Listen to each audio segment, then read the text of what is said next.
Legend has it that there exists a kind of demon that escapes from the dark world.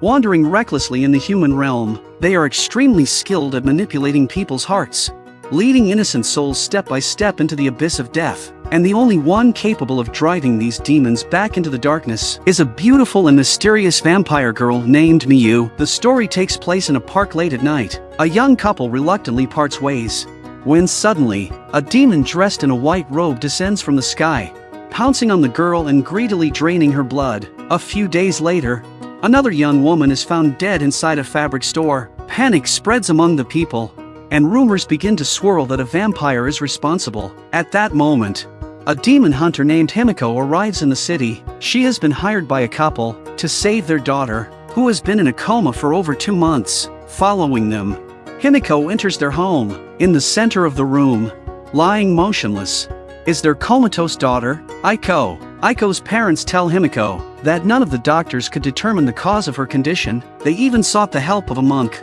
who claimed that Aiko seemed to be possessed by an evil spirit. Himiko immediately examines Aiko and discovers that she is indeed under some kind of possession. Without hesitation, Himiko draws her exorcism sword, chants a spell, and attempts to exorcise the entity from Aiko, but the ritual fails. Himiko apologizes, feeling deeply sorry. At that moment, Aiko's mother speaks up. She recalls seeing a strange figure wrapped entirely in cloth, lurking near their home during the summer. She suspects that the figure might be a vampire. Himiko considers this an important clue, convinced that Aiko's condition is likely linked to the vampire. As she leaves, Himiko unexpectedly encounters a man holding a dagger outside the house. The man introduces himself as Mayahito. He explains that his girlfriend was killed in the park a few days ago, her blood completely drained by a vampire. Mayahito claims that he saw the vampire that night. However, the creature was cloaked in white robes, its face obscured.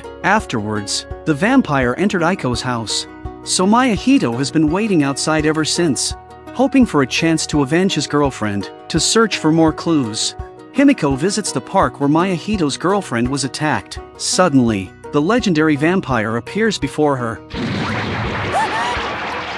In that critical moment, Miyu and Larva arrive just in time. Larva immediately chases the vampire away. Miyu warns Himiko to stay out of this matter, as it is far too dangerous. With those words, she vanishes into the night. The next day, Himiko returns to the park. To her surprise, she discovers Mayahito standing with Miyu. Just as she watches Miyu gently sink her fangs into Mayahito's neck, Himiko rips the cross from her own neck and hurls it straight at Miyu, but to her shock, the cross has no effect on Miyu whatsoever. At that moment, Larva suddenly appears behind her. When she regains consciousness, she finds herself trapped in an illusionary world. Furious, she accuses Miyu of being a vampire and of killing Mayahito. Miyu admits that she is indeed a vampire, but she emphasizes that she is not the kind of vampire Himiko imagines. She also explains that she drank Mayahito's blood only because he willingly offered it to her. If a human wishes for eternal life,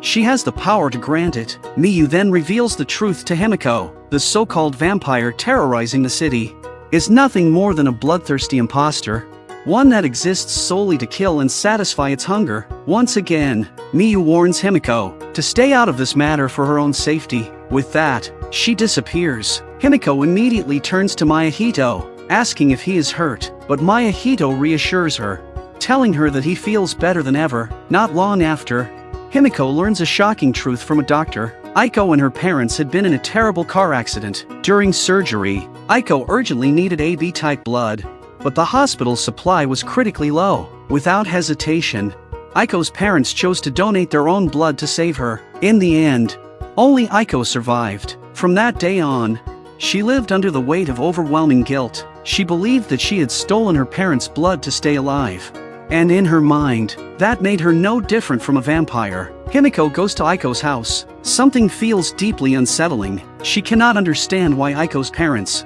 who are supposed to be dead, are still here. Just as she wrestles with this mystery, Aiko suddenly wakes up and grabs hold of Himiko's hand. In that instant, her parents vanish into thin air. Suddenly, the door bursts open. Miyu steps inside, approaching Aiko. Fearing for Aiko's safety, Himiko instinctively pulls the girl into her arms. But at that moment, A horrifying demon bursts forth from Aiko's body. With a calm voice, Miyu explains, this type of demon preys on human emotions, thriving on negativity. Since Aiko's heart was always filled with guilt and sorrow, she had unknowingly become the perfect food source. The demon created an illusion of a loving family for her, all while feeding on her life force. In the end, Miyu uses her powers to seal the demon away, banishing it back into the darkness. With the demon's disappearance,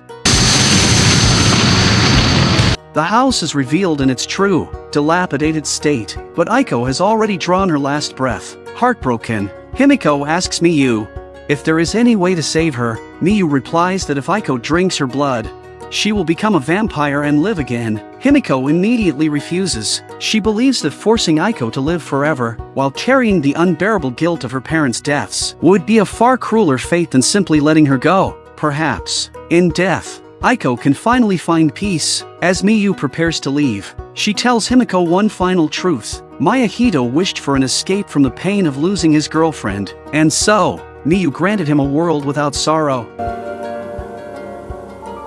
Demons excel at corrupting human hearts, luring humans into the depths of death. But would you ever believe that a demon could fall in love with a human? Lately, strange occurrences have shaken the school. Students have begun disappearing without a trace. So far, 6 students have mysteriously gone missing. At the same time, rumors of a murderous doll have spread throughout the city, fueling fear and paranoia, unsettling every heart. But only Miyu knows the truth. This is the work of a demon lurking in the darkness. Yuzuki is the most handsome boy in school. His radiant charm and striking features draw countless admiring glances from the girls around him. Even Miyu finds herself intrigued by him. However, Yuzuki is always seen with a black-haired girl named Runka. Whenever Miyu watches them together, jealousy burns deep within her. What infuriates Miyu even more is that Runka is no ordinary human. She is the very demon Miyu has been hunting all along. Despite his popularity at school, Yuzuki is a different person when he returns home. Inside his apartment, he is left alone with his solitude. Since childhood, he has carried the immense weight of his family's expectations. With older siblings who excel in everything, his parents have placed their highest hopes on their youngest son. The relentless pressure suffocates Yuzuki, leaving him desperate for escape. That was when he met Runka, the mysterious, mesmerizing girl with flowing black hair. Deep down, Yuzuki senses that Runka is not human, but instead of fearing her, he confesses his love to her again and again. He longs to be part of her world, wishing for immortality so that he can forever maintain his youthful beauty. But each time, Runka gently tells him to be patient, urging him to wait a little longer. Meanwhile, Himiko receives a desperate request. A man begs her to help find his missing daughter. She vanished from school without warning, leaving no trace behind. The man shares a vital clue from an art student, who claimed to have seen a strange doll at the very place where the girl disappeared. Convinced that the doll is connected to his daughter's fate, the man pleads for Himiko's help. Himiko immediately suspects the work of a demon. That night, Runka transforms yet another student into a lifeless doll, draining their essence to sustain her own existence. But this time, Miyu appears before her, catching her in the act. Still, Miyu does not attack immediately. She has one burning question. Why hasn't Runka turned Yuzuki into a doll? At the mention of his name, Runka's lips curl into an eerie smile. She never expected Miyu to be so invested in this boy. With an amused tone, she taunts Miyu, claiming that she has no interest in Yuzuki whatsoever. It is Yuzuki who keeps clinging to her, begging to be by her side. The veiled mockery in Runka's words ignites Miyu's fury. Without hesitation, she summons Larva, but as Larva strikes, his attack lands upon a mere puppet. In the split second of distraction, Runka seizes the opportunity to flee into the night. The next day, Miyu deliberately approaches Yuzuki in the library. She warns him to stay away from Runka, otherwise, he will be in grave danger. Miyu even offers him the eternity he longs for, promising him immortality. However, Yuzuki refuses her without hesitation. He confesses that his desire for eternal life was nothing more than an excuse to see Runka. In truth, he has long been deeply in love with her. To him, Runka is one of a kind, the only girl who has ever captured his heart. Even if she is a demon, he wants to be with her, no matter the cost. At the same time, Himiko, who has come to the school to investigate, secretly follows Miyu into the library, but Miyu's keen senses immediately detect her presence. With a flicker of power, she traps Himiko inside an illusionary world. There, she warns Himiko to stop tailing her. Yet, Himiko remains resolute. She believes that vampires are just as much a threat to humanity as demons. She questions Miyu, demanding to know if Yuzuki is her next target. Miyu admits she is a vampire, but she declares she has no intention of harming humans, least of all Yuzuki, because she genuinely loves him. Unconvinced, Himiko hurls holy water at Miyu, but the liquid has no effect on her. Seeing Himiko's confusion, Miyu reveals the truth. She is no ordinary vampire. She is a guardian, a being feared by both gods and demons alike, and the powerful demon by her side, Larva, has consumed her blood, binding himself to her as her devoted servant. Meanwhile, Yuzuki finds Runka. He tells her about Miyu's visit, then once again confesses his love. Before she can respond, he leans in and kisses her. At that very moment, Miyu arrives. Furious, calling out Runka's name, Larva attempts to seal Runka away. However, he ended up being bound by Runka instead. Following that, Runka tightly bound Miyu as well. Subsequently, she intentionally kissed Yuzuki in front of Miyu, enraging Miyu completely. And snatching Yuzuki away from Runka, she taunts Runka, declaring, "Your beloved man is about to drink my blood and gain eternal life." But before Miyu can act, Runka suddenly collapses. At the same time, Yuzuki begins to stir. Now, Runka's true demonic form is revealed. She pulls Yuzuki tightly into her embrace, and admits to Miyu she has fallen in love with Yuzuki. That is why she never turned him into a doll. Demons are not supposed to feel love. Yet she, a creature of darkness, has hopelessly fallen for a human. Slowly, Runka unfastens Yuzuki's shirt, revealing his now doll-like body. She smirks at Miyu and asks, "Now that Yuzuki has become this, do you still love him?" Miyu's presence had made Runka feel threatened. To ensure that Yuzuki would belong to her alone, she had to transform him. Miyu gazes at Yuzuki, her heart aching as she sees him like this. But in the end, she uses her power to banish both Runka and Yuzuki into the dark world. Miyu has won the battle. Yet, Himiko watches and sighs. In truth, Miyu is lost. Yuzuki rejects Miyu's final plea, choosing instead to fall into darkness with the woman he loves. In this war of love, Miyu is undeniably the defeated one, but love has always been unpredictable. Beyond force or reason, not even the mighty vampire Miyu can change that truth. Do you know how handsome Larva is beneath his mask?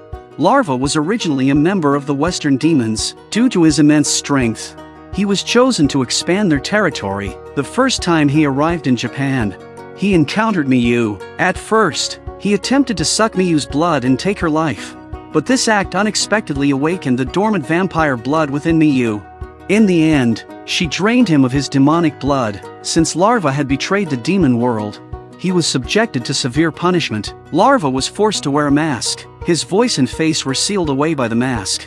And from that moment on, he became Miyu's servant. One day, Miyu came to seek help from Himiko, because for some unknown reason, Larva had been sealed within his mask. Seeing Miyu's anxious expression, Himiko agreed to her request. She then followed Miyu into a small forest. At that moment, a monstrous figure clad in armor slowly emerged from the depths of the forest. Perhaps due to losing Larva's assistance, Miyu admitted that she was no match for the creature, so she quickly fled from the scene. In the moment of crisis, Himiko spread her arms wide, assuming an exorcism stance, and chanted an incantation loudly. Finally, she successfully drove the monster away. Afterward, Miyu told Himiko about her past with Larva. Miyu stated that Larva was her only true friend, and the most important person in her life. She pleaded with Himiko to save Larva no matter what. Then, Miyu took out a photograph. The armor on that monster was identical to the one in the picture. Following Miyu's lead,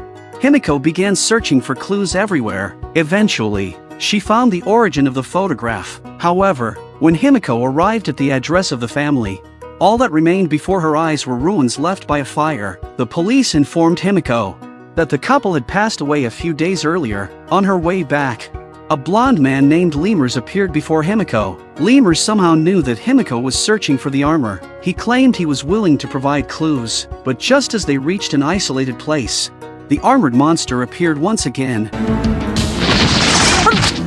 At that moment, Miyu arrived just in time and saved Himiko. It turned out that Lemurs was the true target Miyu had been searching for all along. Only then did Himiko realize that Miyu had deliberately used her as bait, all to lure out the real demon. Lemurs was also a Western demon, and he was the one who had sealed Larva. Lemurs stated that his goal was to rescue Larva from Miyu's side. Miyu, enraged, declared that Larva belonged to her, and no one should think of taking him away. Lemurs sneered, then sent the armored monster into battle. Miyu gazed calmly at the monster before her and said, "You are not a demon, you are human." But the monster refused to admit he was human, so Miyu immediately cast a spell, attempting to help him recall his true identity. However, the monster suddenly vanished. Seeing that Lemurs still refused to lift Larva's seal, Miyu's fury reached its peak. This time, she would give Lemurs the most severe punishment of fire. Very soon,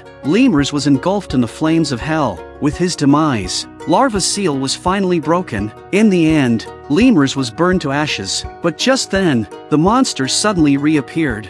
Grabbing Miyu in an instant, the unsealed larva rushed forward with astonishing speed and rescued Miyu. This time, Miyu decided not to use magic. Since the opponent was human, he should be punished in a human way. At that moment, the monster rampaged through the streets, causing panic among the citizens. Soon, the police arrived at the scene to intercept the monster. It turned out that Lemur's magic required a deceased body and a living soul. The man had already died, but his wife, in an effort to bring him back to life, had sacrificed her own life to Lemur's. Thus, the man's soul entered the armor, transforming him into a monster. However, he had forgotten everything from before and believed himself to be a demon. But with Lemur's death, his memories returned.